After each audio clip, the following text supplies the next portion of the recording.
Assalamualaikum warahmatullahi wabarakatuh. Alhamdulillah. Selamat siang para seluruh yang saya cintai dan semoga dicintai oleh Allah SWT. Oke para sedulur, jadi sebagian dari kita mungkin sering mendengar atau pernah mendengar kalimat atau kata-kata tawasul. Nah, mungkin sebagian dari kita ada yang sudah tahu apa yang dimaksud dengan tawasul, dan sebagian dari kita mungkin ada yang belum tahu. Nah teman-teman, buat yang belum tahu, tawasul ini adalah kita berdoa dengan antara, ya teman-teman, yang masuk atau wasilah gitu kan. Yang tujuannya dari tawasul ini adalah agar doa kita cepat terkabul atau diijabah oleh Allah SWT. Dan dalam pandangan atau konsep agama Islam, tawasul ini diperbolehkan ya dalam dengan tiga keadaan ya. Tawasul yang dibolehkan ini ada tiga ya, tawasul ini dari tiga bagian besar. Satu, tawasul menggunakan asmaul husnanya Allah Subhanahu wa taala, seperti yang terdokumentasi di Al-Qur'anul Karim, difirmankan oleh Allah Subhanahu wa taala sebagai berikut. Bismillahirrahmanirrahim. Walillahi asmaul husna fad'uhu bih wazarul ladzi yulhiduna asma'i sayudzawna ma kanu ya'malun. Yang artinya sebagai berikut, dan bagi Allah itu nama-nama yang indah, asmaul husna, maka mintalah kalian dengan nama-namanya, dan kemudian tinggalkanlah orang-orang yang menyalahgunakan nama-nama Allah. Kelak mereka akan mendapatkan balasan atas apa yang mereka lakukan. Nah di sini teman-teman, ayat ini menjelaskan bahwasanya Allah itu memiliki asmaul husna yang jumlahnya 99 ya, dan kita diperbolehkan kemudian untuk kita malah di sini diperintahkan ya untuk kemudian memohon sesuatu dengan tawasul menggunakan asmaul husnanya Allah Subhanahu wa taala. Dan buat orang-orang yang kemudian menyalahgunakan asmanya Allah itu kan, maka kelak mereka akan mendapatkan balasan dari Allah Subhanahu wa taala.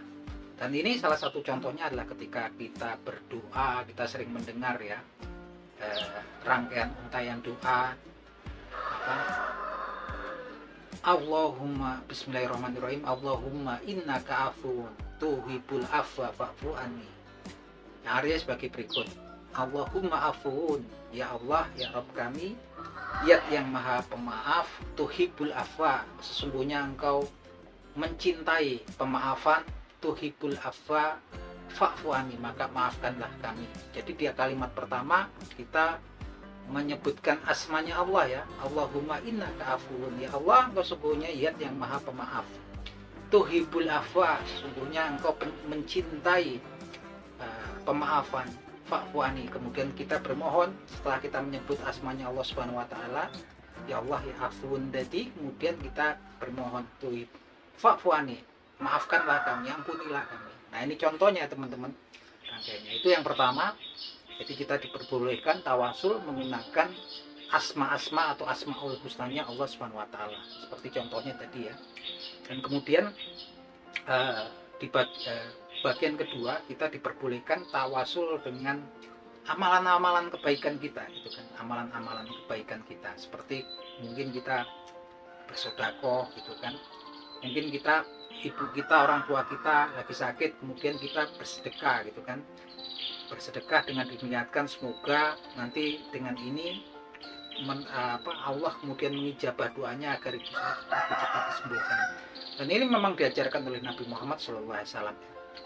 Dalam sebuah hadisnya Rasulullah SAW bersabda kepada para sahabat, Bismillahirrahmanirrahim, dawu marodukum bisodakoh, obatilah orang-orang yang sakit diantara kalian dengan sedekah gitu kan. Artinya kita dibolehkan ya teman-teman, ketika mungkin orang tua kita, bapak kita atau ibu kita atau adik kita kemudian sakit gitu kan, kemudian kita berikhtiar dengan memohon pada Allah kesembuhan untuk mereka, dan kemudian kita bertawasul dengan memberikan sedekah. Semoga dengan memberikan sedekah ini Allah Subhanahu wa taala mengijabah atau mengabulkan doa yang kita panjatkan. Itu yang kedua.